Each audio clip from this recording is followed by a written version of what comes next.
नमस्कार दोस्तों, एक बार फिर से आपका आकाश ऑफिशियल स्टडी पे स्वागत है। जैसा कि हम पढ़ रहे थे पहले घातांक और कड़ी, आज हम देखेंगे औसत। आज हम पढ़ने वाले हैं क्या? एवरेज। तो अगर आपने मेरे चैनल को सब्सक्राइब नहीं किया है तो प्लीज़ मेरे चैनल को सब्सक्राइब करिए। और एक आपको मैं सूचना देना चाहूँगा, अब हम थ्योरी क्लासेस जो है ऐसे बोर्ड पे पढ़ा करेंगे और इसके बाद जो क्वेश्चंस हैं वो मैं आपको एज अ कंप्यूटर एज अपने मोबाइल फ़ोन से बताऊंगा, ठीक है ना। तो चलिए आज हम आते हैं एवरेज पे। जैसे आपके बोर्ड पे लिखा हुआ है एवरेज, तो एवरेज का मतलब होता क्या है पहले आप ये बताइए। औसत निकालना। औसत निकालना मतलब समझिए बात को। औसत वो चीज़ होती है जैसे कि हमारे पास एक क्लास है, हमारा एक कमरा है, ठीक है ना। एक कमरे में हमारे 10 स्टूडेंट हैं, ठीक है ना। एक कमरे में 10 स्टूडेंट हैं, मान लीजिए क्लास 5वीं के 10 स्टूडेंट हैं, ठीक है ना। उन 10 बच्चों का क्या लिखा हुआ है, हमने वजन किया। किसी का वजन 36 आया, किसी का वजन 37 आया, किसी का वजन 38 आया, किसी का 25 आया, किसी का 36 आया, कुछ भी आया मतलब, ठीक है ना। तो क्लास 5 के 10 बच्चों का वजन हो गया।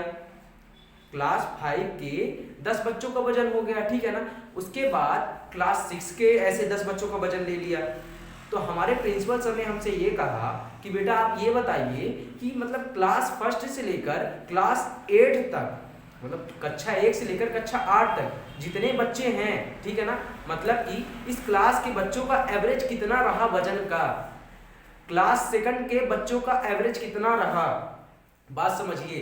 तो एवरेज कैसे निकालेंगे, मतलब कि औसत कितना रहा। हमें तो एक एक बच्चे का पता है ना। मैंने ये कहा जैसे ये क्लास 1 में 10 बच्चे हैं, ठीक है ना, इनका औसत हो गया।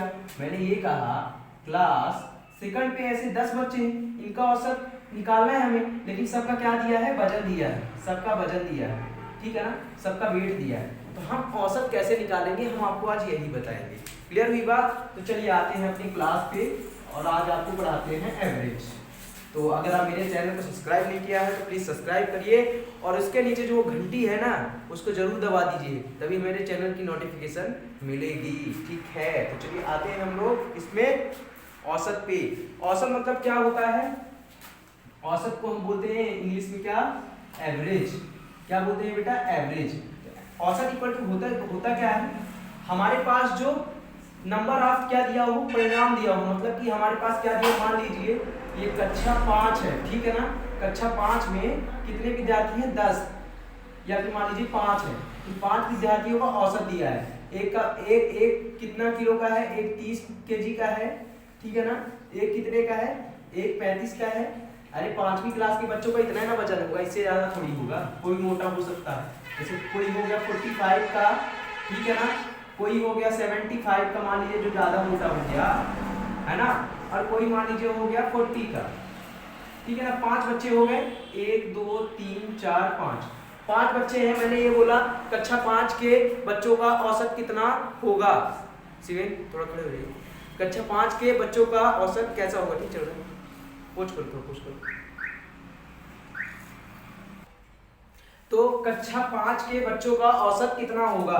तो चलिए पहले आप ये बताइए मैंने कितने बच्चों का लिया है? 5 बच्चों का, ठीक है। मैं ये कहता हूँ इनका औसत वो होगा, इन सबको जोड़कर जितने बच्चे हैं उसका हम इसमें भाग दे दें, मतलब कि कितने हैं टोटल। इन सबको अगर हम जोड़ेंगे तो 30 प्लस 35 प्लस 45 प्लस 75 प्लस 40, ठीक है ना। और कितने बच्चे हैं? 1 2 3 4 5, तो 5 जोड़।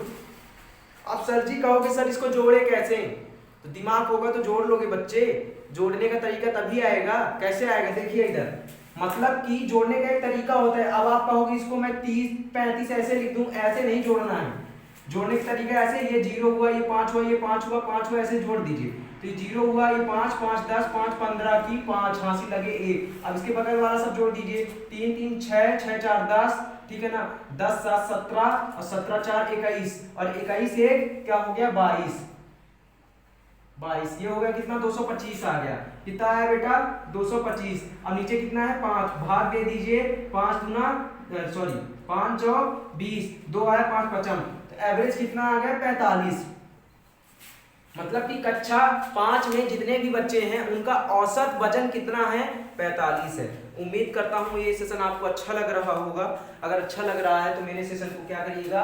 सब्सक्राइब करिएगा और बेल आइकन जरूर प्रेस करिएगा, ताकि आपको आने वाली सारी क्लास मिल जाएं, ठीक है ना। तो मैं आपको आज कुछ फॉर्मूले लिख रहा हूँ, उस फॉर्मूले को आप लिख लीजिए।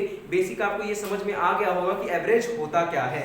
जैसे कि अगर मैं बोल दूं आपको कि अगर आपके पास क्या दिया हो कि प्रथम n प्राकृत संख्याओं का योग, तो कैसे निकालोगे। प्रथम n विषम प्राकृत संख्याओं का योग तो कैसे निकालोगे। जैसे मैंने आपके लिए एक सवाल रखा है कि प्रथम 50 प्राकृत संख्याओं का औसत कितना होगा। प्रथम 50 प्राकृतिक संख्या का, जब सवाल देंगे तभी समझ में आएगा। 50 प्राकृतिक संख्या का औसत कितना होगा।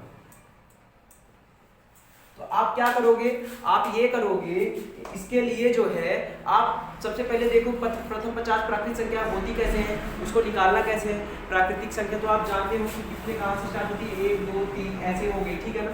लेकिन इसको निकालेंगे कैसे, है ना, सवाल कैसा होगा। तो मैं आपके लिए इसी के लिए एक फॉर्मूला लिखा रहा हूँ, ठीक है ना। तो सबसे पहले आप लिखिए प्रथम n प्राकृतिक संख्याओं का योग। प्रथम n प्राकृतिक संख्याओं का योग कितना होगा बेटा, क्या होगा देखते हैं। चलिए ये होगा बेटा 1/2, क्या होगा 1/2 n, मतलब 1 + 2 + 3 + 4 + 5 dash dash dash dash n, ठीक है ना। जहां तक भी होगा ये हो जाएगा 1/2 n + 1। अब इसको समझिए, मैंने योग लिखा, अगर मैं यहाँ औसत लिख देता तो। अब अच्छा ये बताइए, अगर मैं पहली 50 संख्या मतलब 1 से लेकर 50 तक का औसत पूछा है तो क्या करना पड़ेगा मुझे, इनको आपस में जोड़ना ना पड़ेगा। तो बात वही है, योग लिख दूं या फिर औसत लिख दूं, बात बराबर है, इसलिए इसमें यही फॉर्मूला अप्लाई होगा। कभी आपसे पूछ ले प्रथम 50 प्राकृतिक संख्या का योग क्या है, तब भी आप यही फॉर्मूला लगाओगे। अगर आपसे पूछ ले प्रथम n प्राकृतिक संख्याओं का योग औसत कितना है, तब भी आप यही फॉर्मूला लगाओगे, ठीक है ना।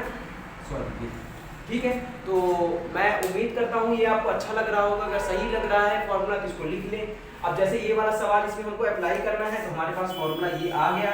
तो n बराबर क्या हो सकता है बेटा, n बराबर जो लास्ट नंबर है, तो n बराबर यहाँ पे क्या है 50 है, तो हम यहाँ पे 50 रख देते हैं। देखिए 1/2 रखा, अंदर 50 रखा, +1 किया, ठीक है ना, और बाहर 50 रख दिया। तो ये देखिए क्या आया, 50 1 51 आया, ठीक है ना। ये 1/2 लिख दीजिए और ये 50 आ गया, ठीक है ना। ये 2 से ये कट जाएगा, तो 2 दूना 2 पंचे 51 गुणे क्या आ गया बेटा 25, ठीक है ना।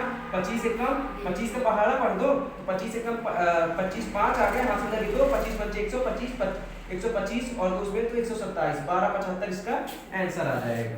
समझ में आया क्या बेटा।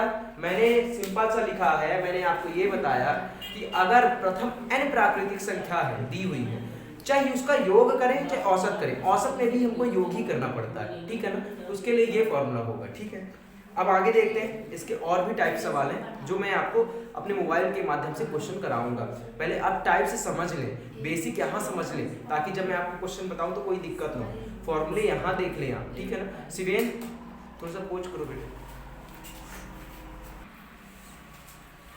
तो दोस्तों मैंने ये फॉर्मूले वीडियो पोज करके लिखे हैं ताकि ये फॉर्मूले आप देख लें। तो सबसे पहले आप ये फॉर्मूले जरूर देखिए कि इन फॉर्मूलों की मदद से ही आप क्या जो आगे आने वाले सवाल हैं उनको सॉल्व कर सकते हैं। तो चलिए देखते हैं पहला फॉर्मूला क्या कहता है। देखिए बेटा, पहला फॉर्मूला ये कहता है प्रथम n प्राकृतिक संख्याओं का औसत, यानी 1 से लेकर आने वाले n तक, अनंत तक कोई भी संख्या है उनको अगर जोड़ना है, यानी उसको योग करना है या फिर उसका औसत निकालना है, तो फॉर्मूला 1/2 n + 1 और होल के बाद n लगेगा, ठीक है ना। ये फॉर्मूला होगा। इसका एक सवाल मैंने अभी आपको पहले करके दिखाया भी है। इसके बाद अगर विषम संख्या, विषम संख्या क्या होती है 1 3 5 7 9, मैंने ये आपको पहले अपने वीडियो की पहली ही क्लास में आपको बताया है, ठीक है। फिर इसके बाद इन सब का योग कितना होगा n², सिर्फ और सिर्फ n² होगा। मैं आपको सवाल जब कराऊंगा ना तो बहुत आनंद आएगा अगर आप इसको देखेंगे तो, ठीक है ना। फिर प्रथम n सम प्राकृतिक संख्याओं का योग या औसत। सम संख्या क्या होती है 2 4 6 8, जिनके अंक के अंत में 2 4 6 8 हो और 0 हो तो सम संख्याएं होती है। क्लियर है बात। तो इनका क्या हो जाएगा n और ये होल n + 1 हो जाएगा। प्रथम n प्राकृतिक संख्याओं के वर्गों का योग का औसत क्या होगा, मतलब संख्याएं हैं 1 से लेकर अनंत तक होगी जो भी, उनका अगर वर्ग कर दे तो उनका औसत क्या होगा 1/6 होगा, n होगा n + 1 और 2n + 1 हो जाएगा, ठीक है ना। ऐसे ही प्रथम n प्राकृतिक संख्याएं हैं उनके घनों का, घन मतलब उसका क्यूब तो मैं आपको पढ़ा चुका हूँ। तो उनका जो क्यूब हो जाएगा 1/2 n+1 अपान इसका होल और इसका स्क्वायर। ये आपका किससे मिलता है? सम संख्या से मिलता है। तो ये ध्यान रखिएगा, ठीक है ना। तो इतने फॉर्मूले हो गए, आपको ध्यान रखना है, ठीक है। तो मैं वीडियो को फिर से पॉज करूंगा, उसके बाद कुछ फॉर्मूले और लिखाऊंगा, ठीक है।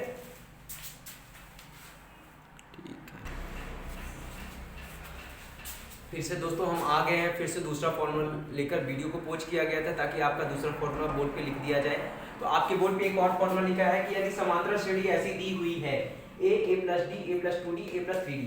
अब ये कहोगे सर a क्या है, d क्या है?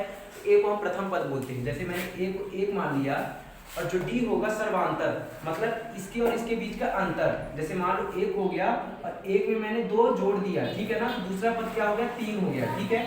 तो 3 के बाद अगला पद क्या बन जाएगा? देखिएगा, सबसे पहले सर्वांतर होता क्या है? इन दोनों का अंतर क्या होगा? सर्वांतर होगा। पहले और दूसरे पद का अंतर क्या होगा? सर्वांतर। मतलब इसका अंतर कितना है? 2। तो 2 ही क्या कहलाएगा? d कहलाएगा। मतलब कि a2 - a1 ये जो कहलाएगा d कहलाएगा, ठीक है ना। अब मुझे जैसे ये निकालना है, क्या हो जाएगा? पहला पद 1 है और d कितना निकला है भैया? 2 निकला है। तो 2 दूना 4, ये क्या हो जाएगा? 5 हो जाएगा। अगर मेरा ये कितना है? 1 है और ये 3 है, तो ये 5 होगा, फिर अगला 7 निकलेगा। समझ में आ रहा होगा आपको, ठीक है ना। और अब समझिए बात को, ठीक है ना। ये समझ में आ गया। यदि मुझे इसी का nवां पद निकालना हो तो tn बराबर, ठीक है ना, क्या हो जाएगा? a n-1 का होल d। आपको n भी पता है, d भी पता है और a भी पता हो गया। यदि n पदों का योग निकालना हो, इनका योग निकालना हो तो n/2 2a n-1 का होल d ये हो जाएगा। और एक चीज समझ लीजिए, जब हमको लास्ट वाला पद l अंतिम पद दिया हो, ये तो nवां पद निकाल रहा हूं तब की बात। यदि अंतिम पद दिया हो तब क्या होगा? n पदों का योग Sn होगा, n/2 होगा और पहला पद होगा और अंतिम पद का योग कर देंगे तो ये हमारा निकल आएगा। तो उम्मीद करता हूं ये सेशन आपको अच्छा लगा होगा। ये फॉर्मूले की क्लास थी, तो प्लीज मेरे वीडियो को आप सब्सक्राइब करिए, लाइक करिए, ठीक है ना। और बेल आइकन जरूर प्रेस कर लीजिए ताकि मैथ के जितने भी डाउट आपके हैं तो आपकी सारी एग्जामों की तैयारी मैं ही करवाऊंगा, ठीक है ना। तो आप वीडियो को लाइक करें, कमेंट करें, शेयर करें। जय हिंद।